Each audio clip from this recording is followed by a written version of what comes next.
Hola, buenas tardes con todos. Gracias por acompañarnos hoy en un nuevo webinar del IAB Perú. Además, con un tema que nos han venido pidiendo hace tiempo, que tiene que ver con políticas públicas, con copyright, con derechos de autor en general y con los influencers, ¿no? Que es un tema, es como les digo, un tema que nos han venido pidiendo muchísimo. Entonces, esta tarde vamos a distribuir el contenido en tres grandes bloques. El primero contará con Anita de la Piedra, que es líder del equipo de soluciones legales de Newbox, que además Newbox es socio nuestro para el tema de políticas públicas justamente. Ella es abogada por la Universidad Peruana de Ciencias Aplicadas, cuenta con más de 13 años de experiencia profesional en temas de competencia desleal y publicidad, defensa del consumidor, propiedad intelectual, protección de datos personales y negocios digitales. Tiene estudios de posgrado en protección de datos personales en la Universidad de San y ha sido asesora legal in-house de mi banco y asociada en Lazo de Romaña y Gagliuffi Abogados. Entonces, con ella vamos a comenzar este primer bloque que tiene que ver con copyright y derechos, para luego pasar a un segundo bloque de un panel en donde vamos a discutir sobre influencers desde diferentes perspectivas, siempre desde el marco de lo regulatorio y desde el marco de la protección de los derechos. Y finalmente, en el último bloque, vamos a estar con Bruno Fernández de Córdoba y vamos a hablar de las cosas que el IAB ha hecho en ese sentido, que ha presentado en ese sentido, y lo que vamos a lanzar, que es un nuevo programa para el 2025. Entonces, nada, sin más, los dejo con Anita. Anita, por favor. Hola, Bea, muchísimas gracias por ¿Qué la tal? presentación. ¿Cómo estás? Bien. Eh, Gracias por la invitación y gracias a todos los que están presentes y se han unido al webinar para comentar sobre este tema. Como bien les comentó Bea, mi nombre es Anita La Piedra, soy líder de soluciones legales en Newbox y voy a compartir la presentación que he traído para ustedes, un segundo, porque hoy, como bien les comentó, vamos a intentar abarcar un poco acerca de los temas relativos a los derechos de autor y cómo estos se plasman en los espacios digitales. Entonces, a ver, denme un segundo, creo que ya, a ver, creo que pueden ver Perfecto, la Anita. presentación. Sí, perfecto. Se ve perfecto, sí. Buenísimo, perfecto. Entonces, nada, lo agrando un poquito porque el PPT, no sé por qué no se subió, así que lo presento en PDF. Entonces, nada, como les comentaba, la idea es hablar un poco sobre los temas de derechos de autor, pero ¿por qué el título dice propiedad intelectual? Porque es importante ya por un tema de conocimientos básicos, de teoría, entender que los derechos de autor están dentro de este gran esquema de la propiedad intelectual. ¿Qué es lo que busca la propiedad intelectual? De manera general, general, es proteger aquellos elementos intangibles. Aterrizándole un poquito a los temas de derechos de autor, estos elementos intangibles están referidos a elementos con características muy especiales, porque lo que se busca es proteger aquellas creaciones realizadas por el ser humano que tengan un carácter original. Y aquí hay dos temas que me parecen particulares, especiales por el contexto. ¿Por qué precisamos que son creaciones hechas por el ser humano? No lo vamos a tocar el día de hoy, pero es un tema que sí me gustaría compartir con ustedes, porque ahora con el avance y el desarrollo de inteligencias artificiales hasta se cuestiona si es que la inteligencia artificial podría ser considerada un autor o no, si es que puede crear obras o no. Entonces, para solamente aterrizar acerca de qué es lo que tiene nuestra normativa actualmente, quedémonos con que se protegen obras creadas por el ser humano y con carácter original. Eso es un término bastante amplio. Entonces, tratemos de entender o vincularlo con originalidad como aquella obra que plasma la impronta del autor, la personalidad del autor. Aquellas características propias de este sujeto que luego las traslada o las extrapola a esta creación. ¿De qué estamos hablando? Estamos hablando de pinturas, de música, literatura, etcétera, ¿no? ¿Cuál es la premisa básica o en el tema de los derechos de autor? Es que todas las creaciones, todas las obras se pueden utilizar por terceros siempre y cuando nosotros le pidamos permiso al autor, a este sujeto que invirtió su tiempo, su dinero, su energía en crear esta obra. Si no tenemos esta autorización, partimos de la premisa de que no vamos a poder usar la obra. Sin embargo, nuestra normativa, como veremos más adelante, sí se pone en ciertas situaciones donde sí va a ser factible que un tercero utilice la obra sin necesidad de ir a pedir permiso al autor o pagarle una contraprestación al autor. Pero como veremos más adelante, estas situaciones tienen ciertas características en común muy especiales que nos alejan un poco, que lo alejan un poco del tema del uso comercial, ¿no? Y bueno, un ejemplo típico de este tipo de usos sin la necesidad de pedir autorización por parte del autor es el derecho de cita, por ejemplo, ¿no? Copias privadas, usos informativos, usos educativos, etcétera, ¿no? Entonces, solo para redondear un poco la idea, es importante saber que los derechos de autor al titular de estos derechos, dentro del marco legal se le confieren dos grandes grupos de derechos, los derechos morales y los derechos patrimoniales. Los derechos morales están referidos a lo que se denomina como la paternidad del autor, es decir, que siempre se tiene que reconocer, vincular a esa creación con el sujeto que la creó, siempre y cuando el titular decida opte por ese reconocimiento, porque bien podría señalar que prefiere que su obra se mantenga, o si su titularidad se mantenga bajo el anonimato. Lo importante en este punto es señalar que sobre estos derechos, no es que se pueda hacer modificaciones, se puede redactar un contrato diciendo, bueno, tú lo creaste, pero ahora yo voy a ser el autor de esa pintura. Eso no se puede hacer, son derechos que son únicos y especialmente asignados al real y original titular. De otro lado tenemos este gran grupo de los derechos patrimoniales, que lo que hacen es permitir al autor poder usufructuar, poder redituar con su obra.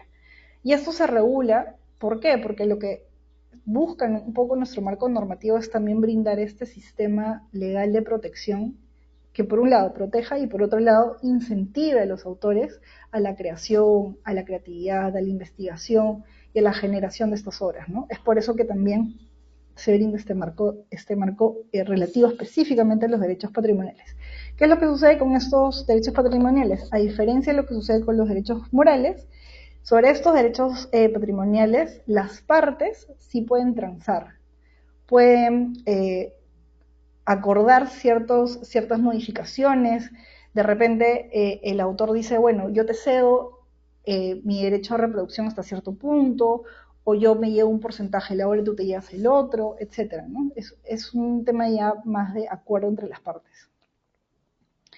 Ahora bien, para pasar ya un poco al ámbito digital, ¿qué es lo que sucede en nuestra normativa? Que no existe una diferencia en la regulación de los derechos de autor a través de canales o situaciones tradicionales como las que conocemos, y lo que sucede en el ámbito digital. Es decir, nuestra normativa va a aplicar para ambas situaciones sin ningún problema.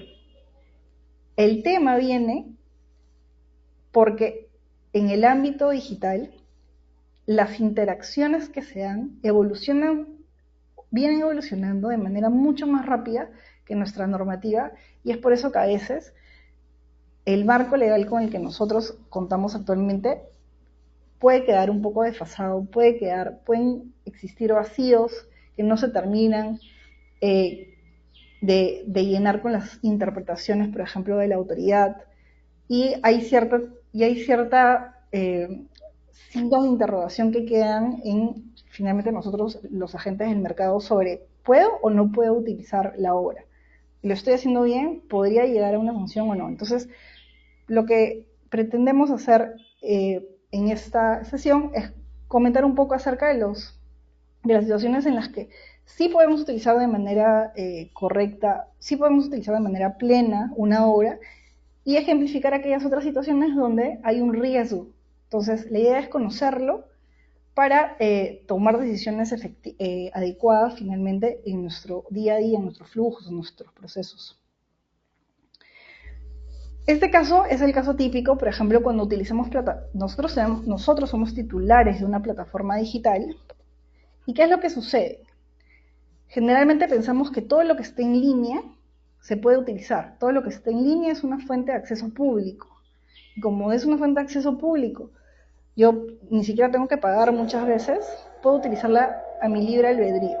Y la verdad es que no es así.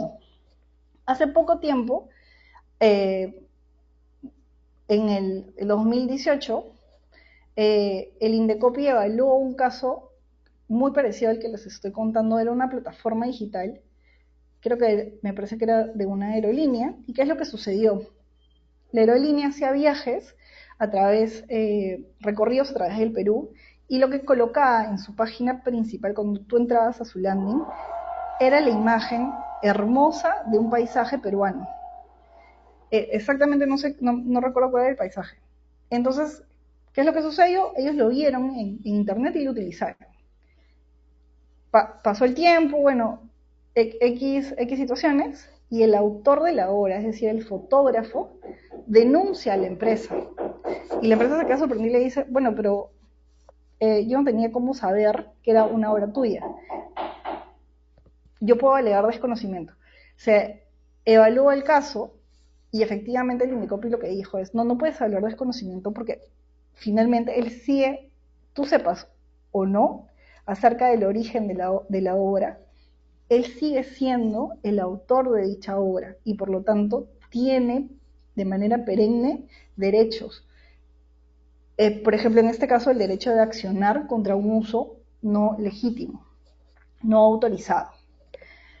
Y bueno, lamentablemente, ¿qué es lo que sucedió? De manera paralela, el autor y la empresa infractora trataron de llegar a un acuerdo, no llegaron a ningún tipo de acuerdo y la empresa fue sancionada con 10 UITs, que son más o menos 50.000 soles. Entonces, a nosotros nos queda de aprendizaje para entender que no todo lo que está en la web es un insumo utilizable de manera libre. Claro, ¿qué es lo que se nos exige? Hacer todo un proceso de investigación detrás para determinar si se trata de una imagen sobre la cual, por ejemplo, sí se puede hacer un uso sin problemas porque, por ejemplo, está dentro de un banco de datos de imágenes gratuitas. Pero claro, eso nos lleva a nosotros a invertir tiempo, invertir energía, pero es un proceso que sí o sí vamos a tener que hacer para no caer dentro de estas situaciones, ¿no? Otro tema que puede llegar a ser hasta controvertido es el uso ya no solamente de las fotos, sino de fotos donde se muestra imágenes de personas. Aquí, bueno, nos salimos un poquito de los derechos de autor y vamos y tocamos el tema de ya hasta datos personales, un derecho referido al derecho de imagen. En este punto hay que tener un montón de cuidado. ¿Por qué? Porque la imagen, la cara de una persona es un dato personal y como tal tiene ciertas limitaciones de uso para terceros. Nuevamente, pasa lo mismo que con derechos de autor, no es que nosotros podamos utilizarlo de manera ilimitada y porque vimos la foto en una página web o porque nos la pasaron o la vimos en una red social, nosotros podemos luego reproducirla a nuestro antojo o incluirla en nuestros procesos, en nuestra publicidad, en nuestras redes sociales, etc. ¿Por qué? Porque nuevamente la imagen, por un lado, está protegida por derechos de autor, el fotógrafo es el titular, y por otro lado, la cara de la persona, los elementos que hagan identificable ese sujeto, pertenecen a una persona natural y esta persona natural podría accionar. Y en este caso, las multas también llegan más o menos a 100, podrían llegar a 100 UITs. Entonces también es un tema importante. Por ejemplo, lo típico es, las típicas situaciones es cuando nosotros contratamos modelos para nuestra página web, pero nunca firmamos un contrato, ¿no es cierto? Entonces, ¿qué es lo que sucede? Que formalmente esta persona podría luego voltear y decir, bueno, no hay evidencia de que yo te di mi autorización para que uses mi imagen en tu campaña publicitaria. Entonces ahí hay que tener un montón de cuidado porque sí necesitamos elaborar estos documentos que son súper importantes, que se denominan autorización de uso de imagen con la persona, con el modelo, y autorización para uso de la obra con el fotógrafo. Otro tema que también es bastante recurrente es el tema de los derechos relativos a obras musicales. Y lo vemos bastante, por ejemplo, en contenidos en redes sociales, cuando nosotros subimos un video y la red social tiene ciertos lineamientos, o mejor dicho, subimos un video con una música de fondo y como la red social tiene ciertos lineamientos, ¿qué es lo que sucede? O nos bajan el video o el video aparece muteado. Y esto es así, ¿por qué? Porque probablemente la plataforma tenga autorización para permitir el uso de cierta música, pero aquellos otros insumos musicales que no estén dentro de este gran grupo dentro de esta gran bolsa no podrán ser utilizados. Y por eso es muy importante, y es algo que generalmente no hacemos, que nosotros revisemos los términos y condiciones de las redes sociales.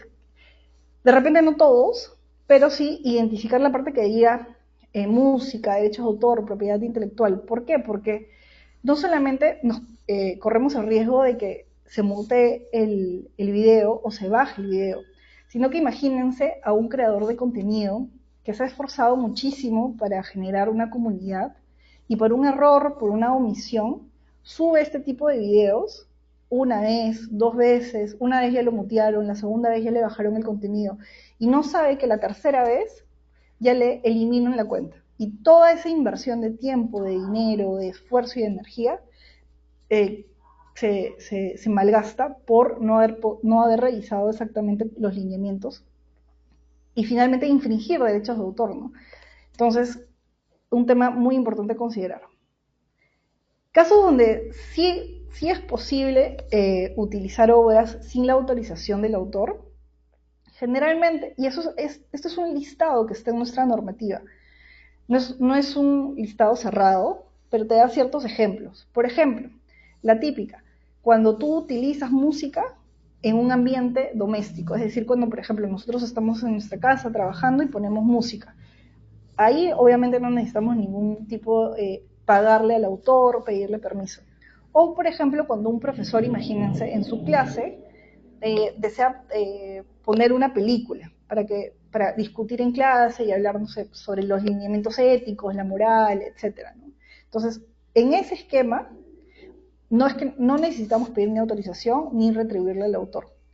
Pero ya vamos viendo más o menos cuál es la característica de estas situaciones excepcionales. Es decir, no existe un aprovechamiento económico por parte de nosotros como terceros.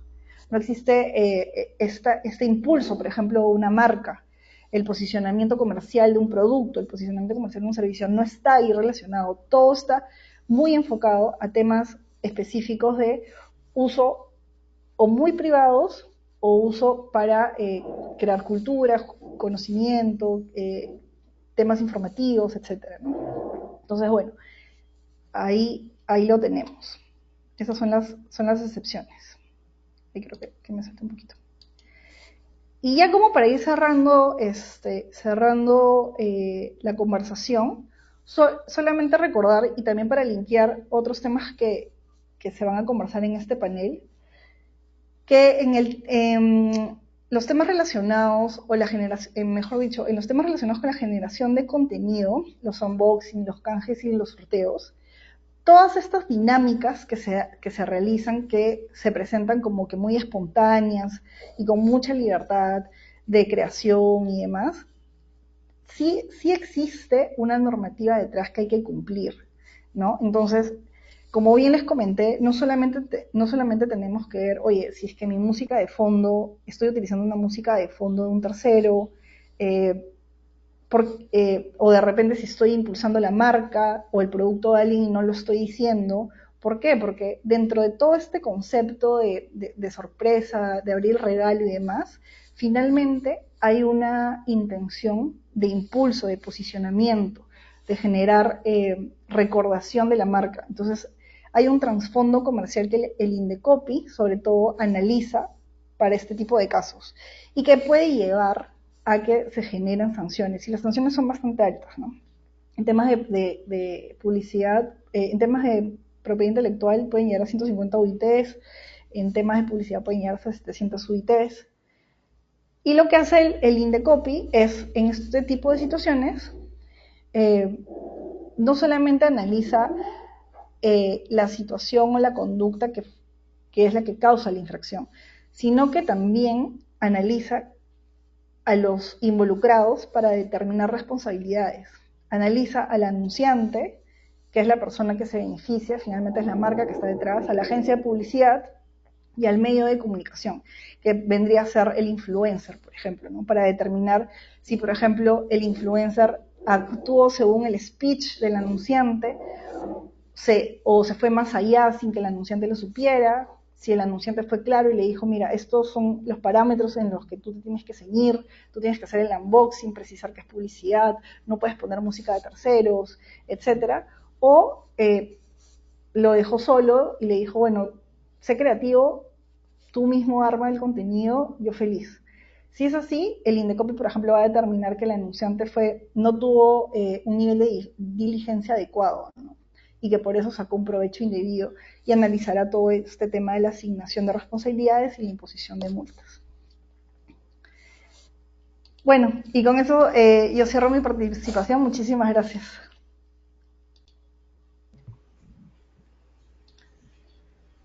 Gracias Anita por tu participación.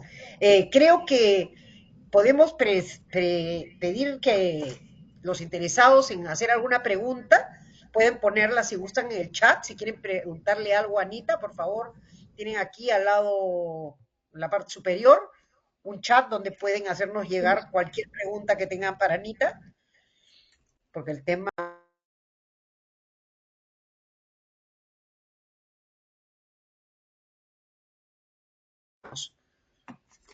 ¿Ya? Gracias. Los que tienen alguna pregunta que hacer, por favor, aquí lo pueden colocar. Los que tienen alguna pregunta, ahí la pueden colocar. ¿Ya?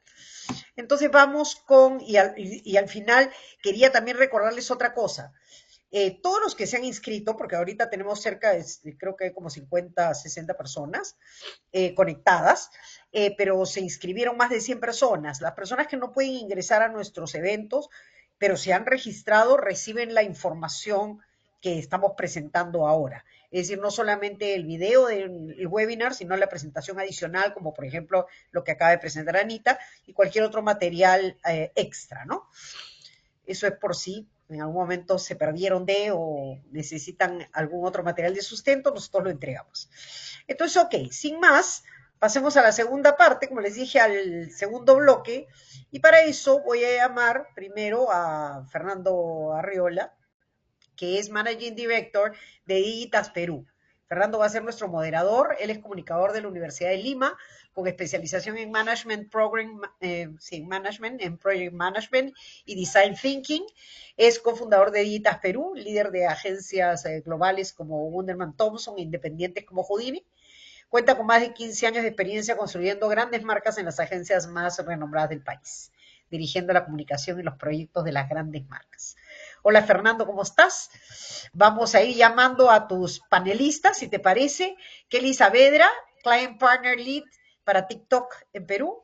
Es máster en marketing y gestión comercial, más de 10 años trabajando en plataformas digitales, está en el comercio, en Fandango, en Spotify. Y ahora es Client Partner Leader para TikTok en Perú y lidera las verticales de CPG y Finance.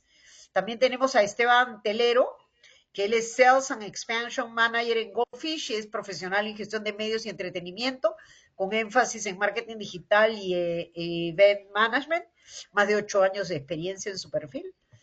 Y creo que estamos todos, ¿no? ¿Me falta alguien? Ah, Paola, perdóname, Paola González de Colmena. Paola es CEO de Colmena. Ella es experta en marketing de influencers, sólida trayectoria en la creación y gestión de campañas que conectan con marcas y audiencias desde el 2018. Ha trabajado desarrollando estrategias innovadoras en varios sectores como el retail, financiero, consumo masivo, belleza, maximizando el impacto y la confianza del público cuando se trata de justamente credibilidad del mensaje de los influencers. Entonces, listos, Fernando, te dejo con tu panel. El tema además da para un montón y además como hemos escuchado a Anita, creo que también tenemos un material ahí para seguir conversando. Los dejo. Dale, dale, Bea, gracias. Súper. Bueno, nada, bienvenidos a todos. Eh, de hecho, como nos contaba Bea hace un momento, hay una ambigüedad como constante en muchos de nuestros clientes sobre qué cosa hacer y qué cosa no hacer.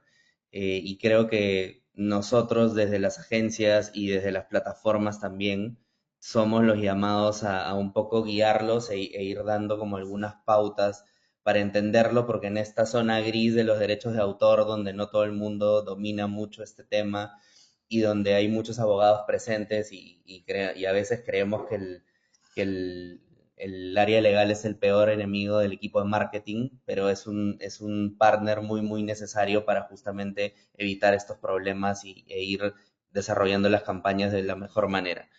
Entonces, bueno, nuestra idea acá es un poco compartir tanto con Kelly, Paola y Esteban algunos puntos que ya nosotros hemos ido viendo y que les vamos a traer para conversar e ir compartiendo todos en conjunto, ¿no? Entonces, nada, voy a empezar un poquito con Kelly. Kelly, como mencionó Bea, es parte trabaja con Aleph y representa TikTok desde la parte comercial en Perú. Y bueno, hoy día sabemos que TikTok es una de las plataformas más trendy que tienen muchísimo impacto, muchísimo alcance. Las personas y los clientes están muy ávidos de entrar y realmente hay que como crack the code con TikTok, ¿no? Hay que entender un poco cómo funciona y a veces entender cómo funciona desde el lado de un usuario no es igual cómo funciona desde el lado de una marca, ¿no? Entonces, bueno, Kelly, queríamos empezar contigo y con una pregunta que es súper importante. Estoy seguro que tanto a Paola como a Esteban nos ha pasado, nos las han hecho mil veces nuestros clientes. Eh, pero hay que hacerla para que quede clarísimo para todos y para que todos puedan ir teniéndolo claro en este momento, ¿no? Entonces, los anunciantes y las marcas muchas veces tienen pues la iniciativa de querer subirse un trend, de querer utilizar una canción, una coreografía, compartir un meme. Y la gran pregunta es, ¿lo pueden hacer? ¿Pueden hacerlo sin ningún problema? ¿Qué impacto esto puede traer para sus marcas y qué impacto se puede tener en, en diferentes plataformas sociales, sea TikTok o alguna otra que tú representes que nos puedas compartir? Eh, ¿Cuál es el impacto y qué es lo que podría pasar, ¿no? ¿Qué pasa cuando un cliente simplemente o una marca, perdón, decide, ok, vamos a compartir un meme donde sale un famoso o vamos a utilizar una canción que hoy día está súper de moda de Taylor Swift? Entonces, sabemos que, ya nosotros que estamos un poco más metidos en el tema, sabemos que eso no es lo indicado y no es lo que se puede y debe hacer. Entonces, ¿qué es lo que sucede?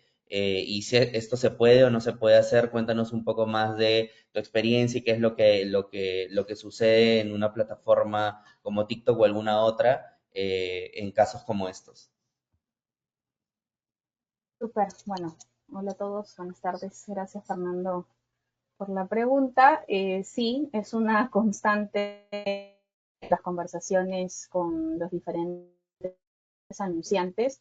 Hoy hay, digamos que, mayor educación y conciencia con respecto a estos do's and don'ts y aplicaría para todas las plataformas, pero ya adentrándonos un poco más en el mundo TikTok. La plataforma se rige bajo el marco legal del país. Entonces, toda esta intro que ha dado Anita nos viene súper bien a todos porque es tal cual. O sea, no podemos utilizar eh, la obra de alguien, de alguna persona, porque simplemente se nos ocurrió, y mucho menos cuando estamos del lado de las marcas, porque sabemos que hay un fin comercial. Por más de que todo el mundo se haya subido a algún trend y esté utilizando específicamente la canción o de repente un audio, una dinámica, si es que hay una persona participando, deberíamos poder concertar con ella la utilización de esto para alguna de nuestras campañas. Eso está, digamos que, completamente sentado y ahí donde nos tenemos que pegar es a la regla de Indecopy en este caso. Em, ¿Qué impacto puede tener esto? Ya hablando desde el lado de la plataforma, y sobre todo pasa con la música, cuando, y aquí se utiliza una herramienta de inteligencia artificial que va, digamos que haciendo un análisis de los contenidos que se suben segundo a segundo. Eh, claro, si detecta el uso de alguna canción de un artista muy conocido donde hay una disquera detrás, pues en automático lo que va a hacer es suspender ese video. Y esto ya genera o ya sienta un precedente para la marca. Y también lo mencionó Anita al inicio, digamos que 3 strikes y podrían también hasta eliminarte la cuenta. Eso está público, lo pueden checar en las normas y todas estas reglas que tiene TikTok. Por eso súper importante también lo que dijo, ¿no? Poder leer los términos y condiciones, cuáles son los community guidelines, desde el lado orgánico y desde el lado pagado, las reglas.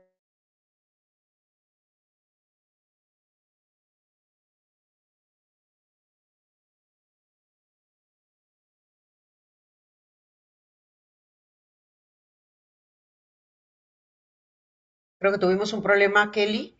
Sí, pensé que era yo, pero sí, bueno, No, no, no. creo que ahí perdimos, perdimos a Kelly un segundo.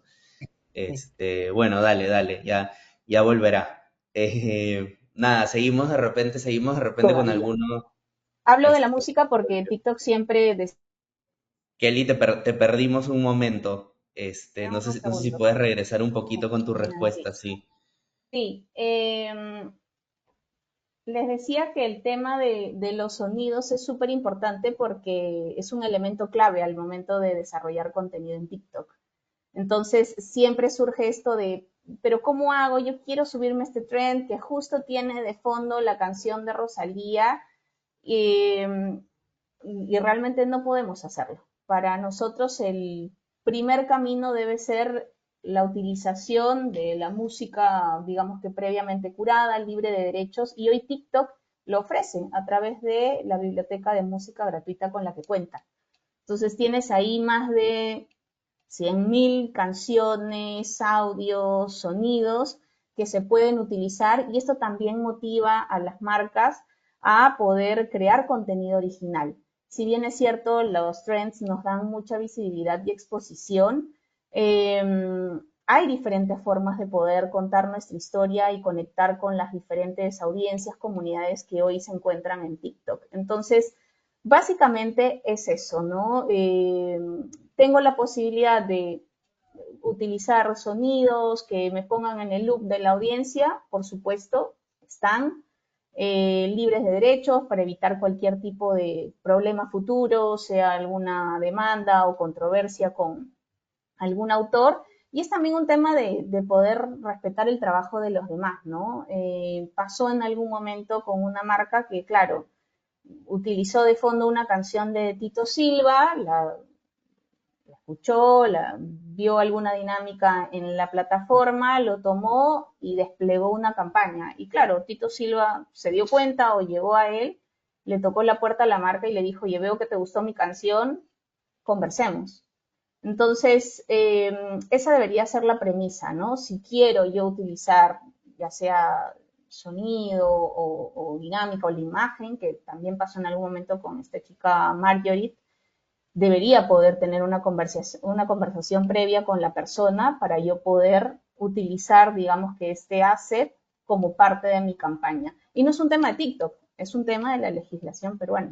Entonces, TikTok, si bien es cierto, hay un área de policy que constantemente está haciendo esta evaluación de contenidos, eh, va a detectar algo, sobre todo a nivel musical, lo va a suspender, sí, luego va a haber, digamos que también un recuento de qué tanto estamos infringiendo esta norma, pero seguramente también, y como es una herramienta de inteligencia artificial, habrán algunos contenidos que no se detecten tan rápido y claro, aquí me expongo como marca a poder tener algún problema ya con la persona autora de esa obra, por así decirlo. Entonces, ese es un poco el mapa general de lo que se vive en la plataforma. Por más de que nos cueste, tratemos de nosotros también dar rienda suelta a la creatividad y podernos ser, digamos que, autores de nuestras propias tendencias.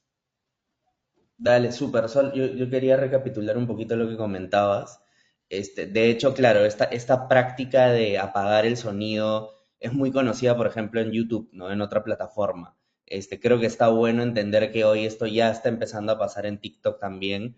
Entonces, claro, más allá de que no tengas una demanda, que es el peor de los casos, tu contenido se puede ver afectado directamente, ¿no? O sea, te vas a quedar sin sonido, va a salir mal, no va a salir como tú esperabas. Entonces, ya hay O como, te lo bajan en ya hay un, automático. claro, ya hay un impacto instantáneo, no directo. Y creo que el otro punto que mencionabas muy valioso es que, claro, la otra consecuencia grave es que te pueden suspender la cuenta, ¿no? Entonces, no es un tema menor, es un tema que hay que tomar como con mucha responsabilidad y pinzas. Sí me gustaría y de hecho lo habíamos hablado un poco como para ampliarlo un poquito más, pero me gustaría que nos amplíes un poquito más sobre las alternativas, ¿no? O sea, como alternativas, nos comentaste que, claro, TikTok lo que hace es darte opciones para que justamente no se hagan, no se generen estos problemas, ¿no? Y esas opciones son tener esta plataforma, esta librería, donde hay algunas opciones. Entonces, sobre todo lo hacen a nivel de música, también hay alguna librería a nivel de assets creativos. Un poco nos puedes contar un poquito más sobre eso y sobre cómo lo podemos utilizar. Es gratuito, cualquiera puede entrar, está en una Sí. URL en específico, está dentro de la aplicación. Si nos cuentas un poquito más de eso sería buenísimo. Perfecto. La biblioteca de música gratuita la pueden encontrar dentro del Creative Center, que es un sitio web abierto para el público en general. Desde la app y como una business account, tú tienes acceso directo a esa biblioteca. No te va a ofrecer las canciones que una persona natural normalmente tiene acceso. Entonces yo como business account sé que lo que me va a desplegar TikTok en la app son estas canciones previamente curadas y habilitadas para poder ser utilizadas. Eso con respecto a la música. Y es más, les diría también que si hay una canción que es de mucho interés para la marca, que se compren los derechos. Hoy también hay diversas plataformas que te permiten poder tener esto. Subes, digamos que el sustento, por ejemplo, a nivel de anuncios en el Ads Manager, puedes subir el sustento de que cuentas con los copyrights y así evitas que se rechacen tus anuncios. Luego, no es que haya un repositorio de videos o de imágenes, tienes diferentes herramientas que hoy te permiten, digamos que tener muchos más recursos desde la etapa de ideación de un contenido. Por ejemplo, tienes un asistente virtual, esto también está en el Creative Center, que te puede dar ideas de por dónde llevar la comunicación de alguna campaña en particular. Yendo por el tema de inteligencia artificial, TikTok lanzó Symphony, que es también una herramienta que te permite, por ejemplo, armar un video colocando la URL de tu producto. O sea, colocas, digamos, que dónde está algún producto en particular, vamos a suponer que vende zapatillas, esta herramienta lo toma y va a crear un video, digamos que en tiempo real y con los diferentes elementos que tú necesites para poder incluirlo esto dentro de tu pool de creatividades en una campaña de anuncios, ¿no? Puedes tener avatars, esta herramienta te permite hacer traducciones, hoy también es de libre acceso, así que todas las marcas lo podrían utilizar. Hay diferentes referencias, digamos que el asistente virtual, por ejemplo, te arma hasta guiones en base a tu producto y a la categoría a la que éste pertenece. Perú es uno de los países que hoy está utilizando más esta herramienta versus la región. Apenas se picheó esto, como que todos se pusieron, o bueno, una mayoría se puso manos a la obra a probarla y claramente han visto lo enriquecedor que puede ser. Hoy ya hay como más cultura de poder hacer TikToks, no los típicos anuncios, pero esto sin duda también robustece la propuesta creativa que las marcas tienen al momento de desplegar una campaña. Entonces, yo te diría eso, Creative Center, donde vas a encontrar la biblioteca de música, el asistente virtual, puedes saber los hashtags que están en tendencia y filtrarlo por un periodo de tiempo en específico, cuáles son las canciones que hoy están sonando más en el público peruano. Tienes guías de acuerdo a la categoría en la que se encuentra tu compañía, como para saber, ok, cuáles son los territorios sobre los que debería trabajar al momento de crear contenido. Y lo de TikTok Symphony, que ya viene más para esta etapa de producción, donde hay diferentes recursos que nos permiten tener videos TikTok First o lo más cercanos a los códigos y specs propios de la plataforma. Dale, buenísimo, Kelly, gracias. Súper, súper, y creo que hay muchas alternativas justamente para no caer en estos problemas. Eh, Dale, ahora vamos un poquito más ya desde nuestro lado de las agencias, entendiendo la experiencia que tanto Esteban como Paola tienen y cómo estas experiencias que hemos tenido nos pueden ir dando como muchos aprendizajes de mucho valor en cómo trabajar hacia adelante acciones y campañas con influencers. Empezamos, Esteban, a ver contigo y a ver, hoy empezábamos con esta reflexión, ¿no? Hoy tenemos una industria que es muy cambiante y está desarrollándose muchísimo, ¿no? Está en un proceso de formalización.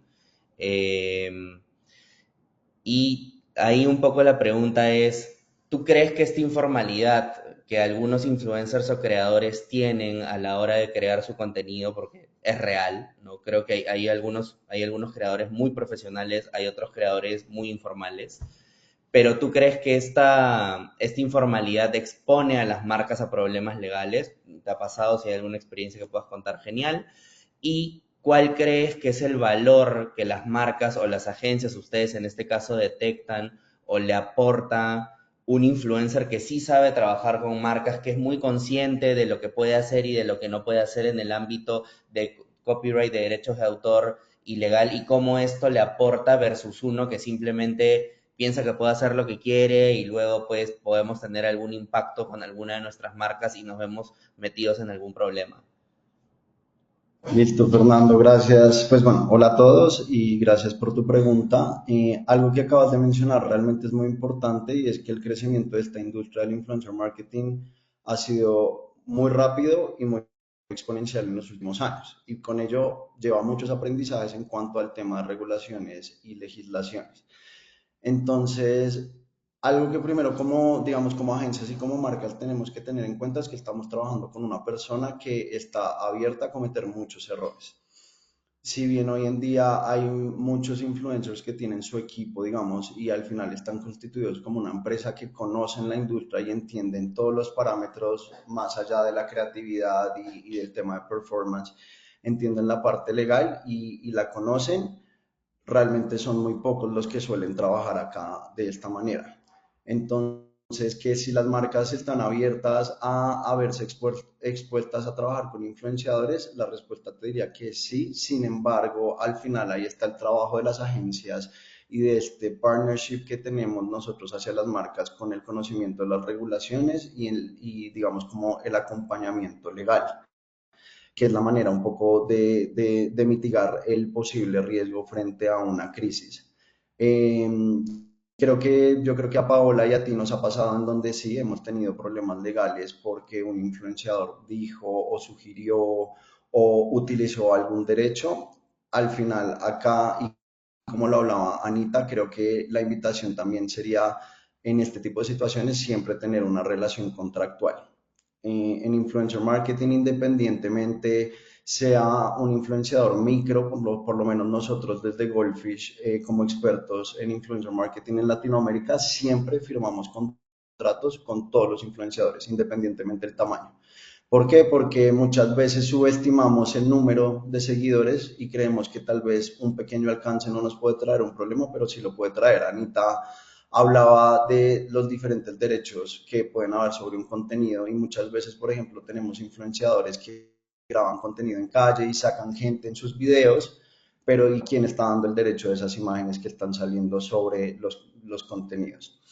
Entonces, acá, pues para mitigar eso, la invitación siempre es no realicemos campañas sin contrato alguno entre los influenciadores, establezcamos y dejemos claras las reglas del juego, quién es el responsable de tener ciertos derechos, quién es el que utiliza o de dónde saca ciertos contenidos, finalmente para blindar tanto a las marcas como a las agencias y también pues seguir formalizando como la industria, como tú dices, que todavía está a pasos para poderse formalizar y que sea regularizada. Estás en mute. Sí, perdón, acá lo vi. No, dile, Dios, está buenísimo. Ahí Paola también un poco para complementar. ¿Cómo crees que un influencer o un creador puede justamente trabajar con una marca sin exponerla, ¿no? O sea, ¿qué cosa crees que es lo que deban hacer para justamente poder dar rienda suelta a su creatividad, para que justamente los clientes puedan recibir un producto súper destacado y diferencial, que es lo que están buscando, pero que no lleguen a generar un problema, ¿no? Que no lleguen a exponerla, que no lleguen pues a simplemente decir, ok, pero yo me quiero subir este trend, necesito usar esta canción, etcétera, etcétera. Eh, y finalmente, ¿cómo crees que las agencias, justamente, y cuál crees que es el rol que las agencias tienen en este proceso, ¿no? O sea, al final, ¿cómo la agencia pivotea con los clientes y con los creadores justamente para que el trabajo que se haga sea el mejor posible desde la creación del contenido, pero también sea el mejor posible desde como ser brand guardians y realmente pues cuidar a nuestras marcas en el proceso, ¿no? Hola Fernando, gracias. Bueno, la primera parte, cuando tú hablas de exponer, tenemos que pensar siempre, como ya han conversado Kelly, Esteban, y hemos escuchado a Anita, que en este ecosistema todos somos partners, ¿no? O sea, la marca, el influencer y las agencias tenemos la responsabilidad de velar porque la campaña finalmente sea exitosa, por el bien de todos y de la industria. Entonces, si nosotros sabemos como agencias que intervenimos en un proceso, en una creación de campaña, desde la parte de creatividades, incluyendo el influencer y su estilo, y la marca nos da un brief con todos los lineamientos y nos dan el objetivo y el mensaje que quieren comunicar, nos queda a las agencias setear bien estos procesos para que el influencer cumpla y en dado el momento de que suceda, que se puede como subir un tren, como decía Kelly, y no sabía o no se da cuenta, no usó la biblioteca de TikTok o de otra plataforma, nosotros tener eso previsto, ¿no? O sea, para temas de uso de derechos de obras musicales, la agencia debería saber a dónde acudir con el influencer o creador de contenido para requerir ese asset. Hacer firmar contratos, como decía Esteban, para que los lineamientos estén muy claros desde el inicio. Hay muchas guías ya de uso de publicidad con influencers como la Indecopy, que ya colaboró también, pero sobre todo que el influencer sepa a través de las agencias que los contratamos que deben cuidar mucho el tema de reputación. Y no hablo de reputación solamente en el tema personal, de escándalos, a lo que a veces estamos acostumbrados a escuchar.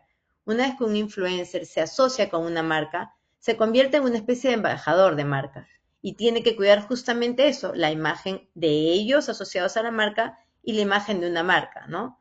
Y no solo como les comento con escándalos personales o tema de el uso indebido de ciertas palabras, sino también el impacto que puede generarse en la marca el utilizar de pronto, hablar sobre temas políticos en su contenido, hablar sobre, incluso creo que lo comentó Esteban, cuando se habla de fútbol, ¿no? Nos tocó un caso de una campaña donde el influencer, dentro de los lineamientos, en un partido de clasificatorias de Perú, hablaba de la blanquirroja, del escudo de Perú y luego nos enteramos que esto no estaba permitido desde la Federación Peruana de Fútbol. Habían ciertas palabras no permitidas, no estaban escritas ni públicamente en las páginas de la Federación, pero hay ciertos lineamientos que se deben seguir.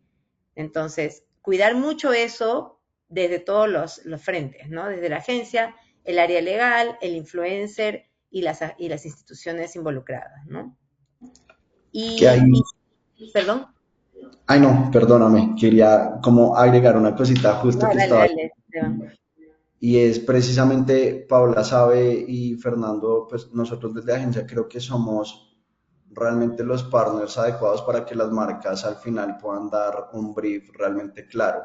Y muchas veces ese brief solo se centra en la parte creativa o en los mensajes que la marca quiere como comunicar, pero pues al final la invitación es marca, trabajen con empresas que los asesoren, conozcan sus industrias. A Paola le pasó este ejemplo, a nosotros nos pasó de pronto un ejemplo con un influenciador que se metió con alguna comunidad y al final la marca terminó como salpicada. Y todo esto puede pues, perjudicar, pero creo que si desde un principio los lineamientos y ese brief que se le da al influenciador con todo el scope que hablaba Paola se contempla, pues se pueden mitigar muchos los riesgos que puedan llegar a perjudicar a las marcas. Tal cual, como en la parte que Fernando nos pregunta qué protocolos siguen las agencias, ¿no? Protocolos o procesos dentro de una agencia, que seguramente Esteban también los tiene súper claros y Fernando hay ciertos procesos desde el inicio, ¿no? Desde que la marca nos hace el requerimiento, el pedido, pasa por el tema de selección, ver bien el tema de reputación del influencer y tal, pero una vez ya brifeados todos, debemos saber qué se debe usar, incluso el tema de los famosos hashtags de colaboración o publicidad que ya está dentro de las guías, el tema de contratos, tenerlo súper claro, el tema de supervisar que los contenidos se entreguen debidamente. Hay también algunos procesos internos sobre tipo de contenido, lineamientos, incluso temas de impresiones, colores, etcétera, que se deben usar. Todo eso es parte de los procesos de las agencias para que el influencer entregue algo que la marca termine aprobando, porque obviamente el cliente aprueba antes de que se publiquen todos los contenidos. Sin embargo, todo es más fácil y fluye mejor cuando la comunicación va de ida y vuelta con toda la claridad y dentro de los lineamientos de publicitarios y legales, ¿no? Entonces, con toda esa información yo creo que no debería haber algún problema de un éxito de campaña, pero creo que acá todos estamos para saber que hay un marco legal que cada vez es más estricto justamente porque los influencers no han venido teniendo tanta orientación y las instituciones han debido intervenir porque ya algunas cosas han salido de esa línea, ¿no? De legal y de procesos. Entonces creo que es importante este tipo de eventos para comunicar y para informar a todos los que intervienen en este tipo de campañas, ¿no? Súper, súper, dale. Yo ya creo que ha estado muy bueno el aporte de ambos y de Kelly. De hecho, ya teníamos algunas preguntas más que las habíamos conversado, pero yo quisiera ya como hacer una sola pregunta para todos para cerrar y el que quiera sumarse, como darnos ahí su input. Y es que, a ver, creo que nos ha quedado claro que hoy cada vez más esto va a ir pasando. eh, ya hay un impacto potencial en las marcas, ¿no? Entonces no es simple y no es fácil y no es gratis hoy día usar canciones, usar memes, usar la imagen de una persona sin tener su autorización y sin realmente pasar por el proceso adecuado, ¿no? Entonces, sabiendo eso y entendiendo que ya hay un impacto y que cada vez lo vamos a ver de una manera mucho más tangible y que tenemos que empezar a salir de esta informalidad y empezar a entrar a trabajar de una manera mucho más estructurada y legal a través de un marco legal claro. ¿Cómo ustedes creen que las marcas y la industria en general puede ayudar a fomentar la transparencia y la legalidad en las colaboraciones que hacemos con los influencers para evitar justamente que se hayan estos problemas y constantes a través de uso de material de indebido, el uso de una imagen, trabajar con material que tiene copyright? Entonces, ¿cómo nosotros podemos motivar a las marcas a salir de este loop? Porque yo lo sé y lo sé de cerca, lo hemos hablado, lo hemos conversado antes. Mucho de este push viene desde las marcas, ¿no? De entender, oye, si un usuario lo puede hacer, ¿por qué no lo puedo hacer yo, ¿no? Si mi competencia lo hace, ¿por qué no lo puedo hacer yo? ¿No? Entonces, ¿cómo nosotros podemos incentivar que justamente esto deje de suceder y que empezamos a entender que tenemos un marco legal que respetar y que podemos igual hacer un material o piezas o tendencias o lo que se nos ocurra hacer de una manera súper como positiva, creativa y respetando justamente el copyright que tiene cada uno de los assets que queremos utilizar. Bueno, Ay, perdón. si quieres, no, sigue tú, Kelly, ya. Es un tema de educar y evangelizar a las marcas. Hoy por hoy, yo creo que ya se ha ganado bastante terreno en base un poco a los diferentes casos que hemos visto los últimos años, y es poder dar un registro también de esto. De hecho, lo que comentaba Pau es súper importante, poder tener toda la información desde la etapa inicial de este proceso de producción, de co-creación con los influencers o creators. Nos pasa mucho, sobre todo en las campañas de TikTok, donde, claro, la mayoría quiere contar con la colaboración de estas personas. Si es que en el inicio no fui claro en todos estos do's and don'ts y cuáles son los entregables, la expectativa y demás, y ya obviamente lo del marco legal, va a ser muy complicado que luego podamos hacer las correcciones o los ajustes. Entonces, toda esta claridad y transparencia se debe vivir desde el momento cero, si lo queremos llamar así, y que haya, como decía, ¿no? Esta comunicación, digamos que de ambos lados, con mucha fluidez, en las que si bien es cierto, queremos apoyarnos en el estilo de los influencers, pero manteniendo los valores de la marca. Entonces tiene que haber un punto medio durante todo este trabajo y por supuesto que esté súper pegado al marco legal. Y me gustó mucho lo que incluyeron en la introducción también, de que a veces marketing y legal como que entran un poco, ¿no?, en estas disyuntivas, pero al final termina siendo nuestro ángel de la guarda y previniendo cualquier inconveniente futuro. Entonces, para mí está en un tema de educar y evangelizar a los clientes en cuanto a la creación de contenido de forma bastante original y auténtica, y hoy existen los recursos. Entonces, es poder un poco utilizarlos y aprovecharlos al máximo. Yo quería agregar ahí sobre lo que dijo Kelly, que es cierto, educar, evangelizar es muy importante y nos toca a nosotros, las agencias sobre todo, y los que tenemos la información de nuestro lado en comunicar esto tanto a influencers cuando los contratamos como a los clientes. Y creo que un punto muy importante es no tener miedo de decirle a nuestro cliente lo que debe hacer, porque si por algo nosotros ya sabemos y tenemos la información de primera mano y somos su agencia, la agencia que los acompaña, muchas veces ellos nos dicen, ¿no?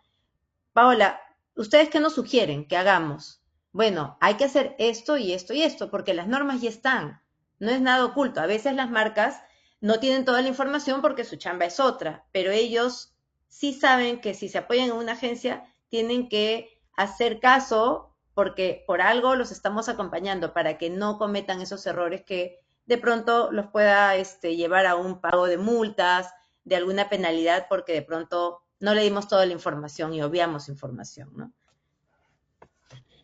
Y ya solo para cerrar y no repetir como lo que Kelly ya Paula comentaban, yo creo que igual espacios como este tienen que seguir fomentándose, sean ya como de carácter público, inclusive dentro de sus mismos clientes.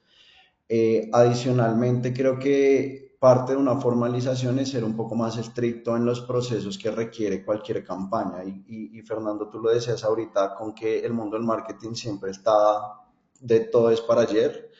Y creo que muchas veces hay empresas que se han salvado, digamos, de multas o sanciones porque vivimos en un mundo tan rápido y tan ágil que por ahí se pasó cierta regulación. Sin embargo, pues hay que incentivar y ser estrictos, como decía Paola, tanto con los clientes como con los influenciadores a cumplir los procesos legales dentro, pues, de nuestra industria. Y ya finalmente creo que también como empresas y como agencias tenemos el reto de también, bueno, cómo podemos volver un poco más light y un poco más masticado todas esas regulaciones y demás, tanto para nuestros clientes como para los influenciadores, y que ellos la puedan tener en cuenta y seguir aprendiendo.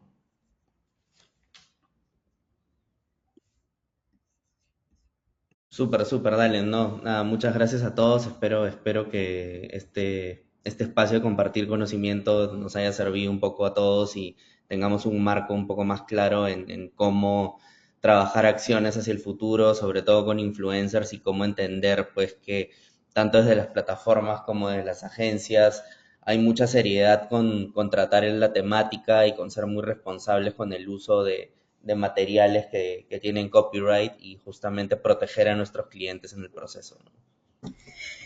Yo quiero agradecerles porque la verdad que el espacio daba para, como dices tú, Fernando, más preguntas, el espacio daba para más, pero me quedo con la línea de Esteban, y justamente el bloque que viene es para hablar de qué es lo que vamos a hacer, qué es lo que estamos haciendo como IAB, qué hacemos y qué vamos a hacer, ¿no? Acá tengo, antes de irnos, acá hay una pregunta, me parece. Vamos a mirar si efectivamente sí, hay una consulta. Con respecto, dice, al contrato que Esteban recomienda firmar con los influencers, en el mismo se le traslada al influencer la responsabilidad que use un recurso en la creatividad sin derecho. ¿Por qué el autor normalmente va contra la marca? Eso de Como repente, sí. ¿Se hay, entiende? sí, pues creo que igual la persona que hizo la pregunta, de pronto si la entendimos mal, nos confirma, pero Anita al principio igual, dentro como de las definiciones de los derechos patrimoniales que hay, tanto imagen, video y demás, habla pues al final el productor del video siempre debe garantizar, o sea, va a ser ese material del propio, ¿no? Entonces muchas veces, por ejemplo, hay marcas que quieren tener el derecho patrimonial del video final, sin embargo, dentro del video hay tantas cosas en sí que es muy difícil trasladar ese derecho patrimonial, pues toca contractualmente y la industria todavía a veces no está tan preparada para eso. Cuando el consumidor y, digamos, las regulaciones empiezan a hacer las investigaciones como propiamente dichas, siempre van a ir a la marca porque la marca es la que comercialmente se está beneficiando del producto, digamos, de ese contenido. Sin embargo, pues dentro de los contratos que se pueden hacer, sí se pueden trasladar ciertas responsabilidades para blindar a las marcas precisamente para decir, ok, yo contraté un video y tengo por escrito que esta persona me tenía que entregar una pieza validando que no fuera a utilizar sonidos, que no fuera a utilizar personas que no estuvieran de acuerdo con salir, porque pues al final yo contraté un servicio con los derechos cedidos de cierta manera o con ciertas condiciones. Entonces es la forma en la que se pueden blindar. Obviamente empresas como Newbox son expertas en realizar este tipo de contratos. No es simplemente hacer una cláusula por hacerla, sino tienen ciertas regulaciones y por eso son contratos especializados en esta industria. Correcto, correcto. Y eso viene, está súper buena la pregunta, porque además eso da lugar a lo que vamos a hablar ahora, que voy a estar con Bruno de Newbox. Les agradezco, la verdad que como les digo, pudo haber estado más rato el tema de la conversación, pero voy a pasar a mi tercer bloque para explicar qué es lo que venimos haciendo desde el día B y qué es lo que vamos a seguir haciendo el próximo año. Gracias, gracias Kelly, Paola, Fernando y Esteban. Muchas gracias. Gracias. Listo, entonces ahora les presento a Bruno Fernández de Córdoba. Eh, Bruno es abogado por la Universidad San Martín de Porres, es magíster en Derecho Constitucional por el Centro de Estudios Políticos y Constitucionales de Madrid, es ex becario de la Fundación Carolina para estudios de maestría y cuenta con estudios de gestión pública, derechos humanos, y en el sector público ha trabajado en el Congreso de la República, el Ministerio de la Mujer y Poblaciones Vulnerables, y es ahora líder de Asuntos Públicos y Regulatorio en Newbox, que además es socio del IAB, ¿no es cierto?, para todo lo que es regulación y políticas públicas. Hola, Bruno. Hola Beatriz, ¿qué tal? ¿Cómo estás? Hola a todas las personas que nos acompañan en este webinar. Bien, yo lo que quería era, y vamos a hacerlo súper cortito, eh, contarles un poco qué es lo que nosotros hacemos en esta relación que tenemos con Newbox y además cómo nuestros socios o las empresas o personas que están ahora con nosotros aquí pueden participar de lo que trabajamos y cómo hacemos estas consultas y luego a través de ustedes cómo pueden llegar a absorber muchas de las consultas que a veces se quedan en el tintero en estas reuniones, ¿no? Tenemos una relación por eso con ustedes de asesoría y de gestión del tema políticas públicas y regulación desde hace ya buen tiempo. Así que cuenta, por ejemplo, qué es es más, puedes proyectar qué es qué es lo que tenemos ahora en este momento en regulación en el tintero. Aquí, ¿qué tenemos entre el Congreso que afecta directamente en mayor o menor medida a las cosas que vemos en publicidad? Sí, allí tenemos varias cosas que hemos seguido ya desde hace 2 años más o menos. Algunas han avanzado un poco más, algunas han avanzado un poco menos. La principal de esas ha sido, por ejemplo, el proyecto de ley que buscaba regular las comunicaciones sobre spam, ¿no? Que buscaba modificar el Código de Protección y Defensa del Consumidor, y que en verdad ha tenido varias discusiones, incluso desde el año 2022. Primero se planteaba una franja horaria y se decía que no se establezcan ningún tipo de comunicaciones, incluso cuando la persona dé su consentimiento, eh, durante estas franjas horarias, que eran la prohibición de contactar durante el fin de semana o incluso los días feriados. Eh, bueno, esa discusión finalmente fue observada por el Poder Ejecutivo, volvió al Congreso, tuvo otra discusión, fue nuevamente observada, ha vuelto por tercera vez al Congreso, y muy probablemente insista en regular las comunicaciones spam, que si bien, digamos, todos sabemos que es un problema que sufrimos todos los ciudadanos peruanos en el día a día, uno de los problemas que detectamos en el marco de esa discusión fue que no se hacía distinción entre los diferentes tipos de comunicaciones. Entonces, algunas redacciones eran tan amplias que abarcaban incluso también mensajes de texto o cualquier tipo de comunicación, como puede ser una notificación push, o cualquier tipo de contacto, como puede ser enviarle publicidad, un mail, por ejemplo, un mailing de medianoche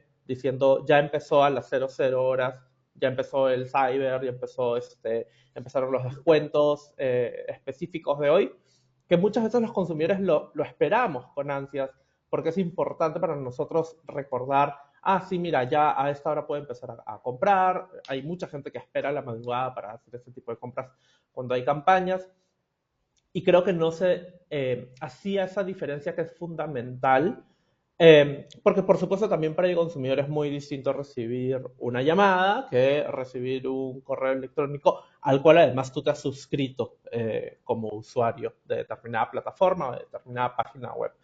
Entonces, ese ha sido uno de los temas que hemos estado haciendo seguimiento ya, como te decía, desde el año 2022. Pero bueno, ha tenido algunas demoras y reconsideraciones para bien, felizmente. Y después también tenemos otros ejemplos de temas que hemos hecho seguimiento y que finalmente han resultado positivos para la industria de la publicidad, como por ejemplo, todos recordarán que el año pasado, en julio, se hizo mucho eco esta nueva obligación de colocar el RUC en la publicidad digital. Específicamente, había muchas preguntas sobre, oye, ¿cómo lo coloco en Instagram? ¿Cómo lo coloco en Facebook? ¿Cómo lo coloco en TikTok? ¿Cómo lo coloco en YouTube? ¿Cómo lo coloco en Google Ads? En fin, había muchas dudas, porque lo que la norma decía era colocarlo en toda documentación o toda oferta de bienes y servicios en el ámbito digital, incluido el ámbito digital. Y claro, nuevamente vemos este problema dentro de los tomadores de decisiones que utilizan redacciones muy amplias y que terminan siendo muy complejas de ejecutar, ¿no? Y que bueno, la misma SUNAT en un primer momento decidió postergar la obligación y dijo no voy a sancionar por ahora durante un periodo de 6 meses. Finalmente esa obligación fue derogada este año, en julio, a través de una ley del Congreso que reconsideró la obligación. Y allí creo que nuevamente se pone sobre la palestra la necesidad de estar haciendo una constante pedagogía sobre cómo funciona el mundo digital en general y cómo funciona específicamente la publicidad digital, ¿no? Hay muchos tipos de publicidad digital y creo que cuando se piensa muchas veces desde la regulación no se toma en cuenta esa diversidad y tampoco se suele haber muchos espacios de escucha para entender qué es lo que está desarrollando en este momento la industria y cómo es que la regulación, o en algunos casos, o sí tiene que ser general, o en unos casos tiene que ser muy específica, eh, y delimitar muy claramente qué cosas sí están dentro y qué cosas no están dentro porque tienen otra naturaleza, tienen otro Correcto, funcionamiento, tienen otras características, ¿no? Entonces yo creo que correcto.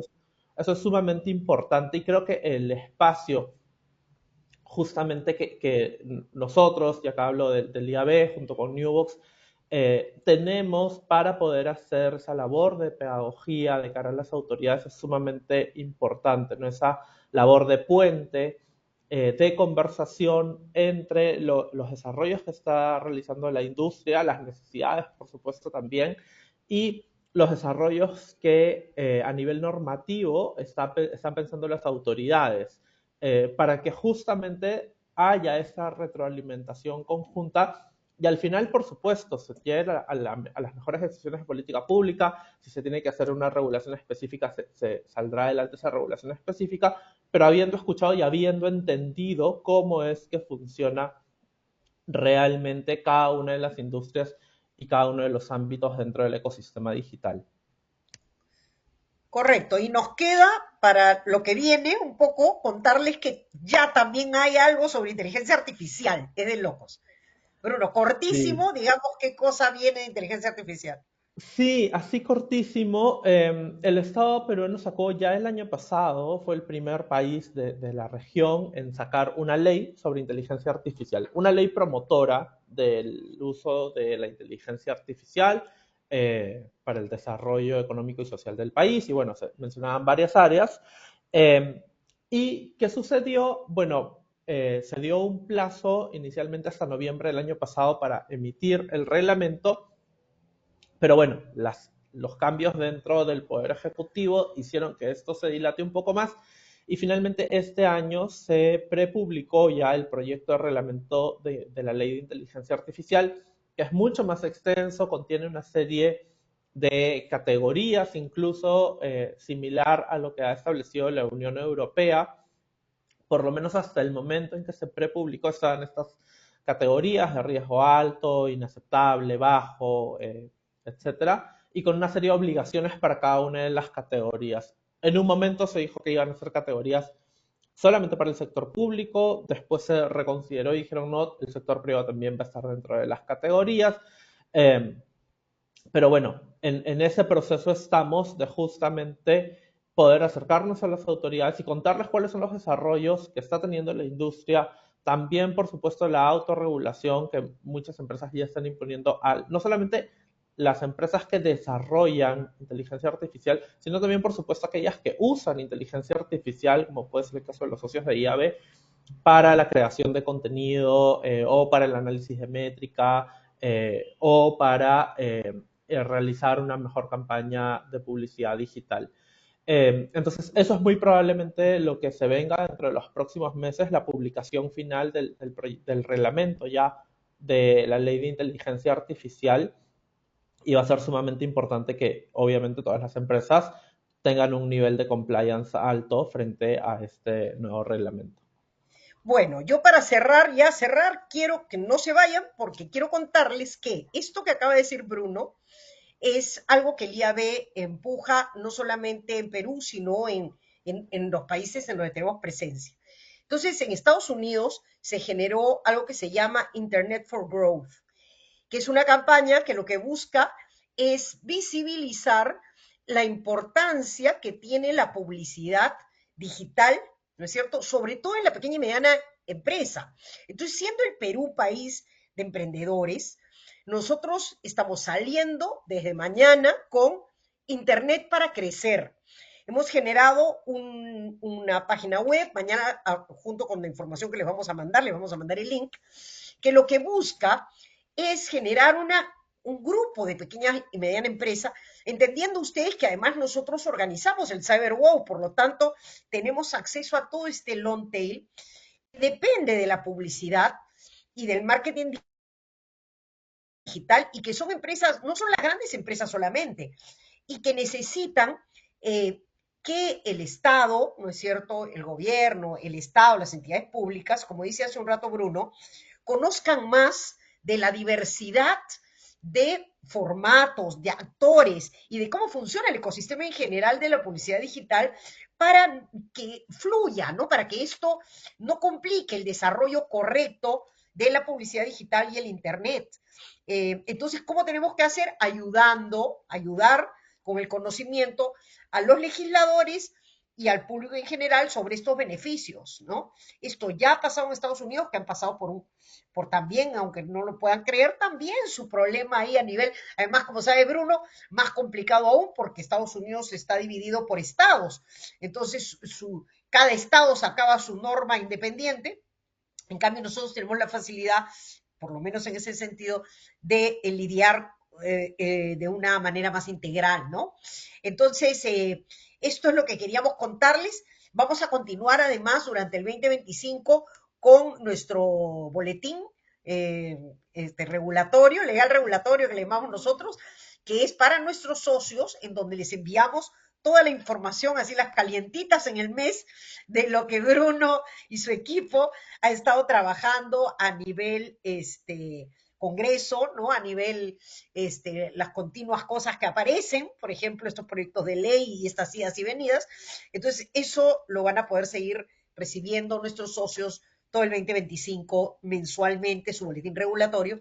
Y como les digo, esta campaña Internet para Crecer es desde mañana una realidad, donde convocaremos a todos los actores y pondremos, como les digo, a visibilizar la importancia que tiene la publicidad digital, inclusive en la economía del país, y por qué nos deben de ayudar, digamos, no poniendo todos estos obstáculos, sino más bien entendiendo lo que nosotros hacemos para darle fluidez y para que crezca correctamente. Entonces, sin más, los dejo, como les dije al principio, gracias Bruno por acompañarnos, y como les dije al principio, todo este material, tanto el webinar grabado como material extra que hemos mostrado hoy, incluyendo esta presentación de Bruno aquí, les va a llegar a todos por su correo, inmediatamente a todos los inscritos terminando este webinar. Gracias Bruno, buenas Muchas noches. gracias, Beatriz. Buenas Gracias noches. a todos por estar aquí con nosotros esta tarde. Nos vemos.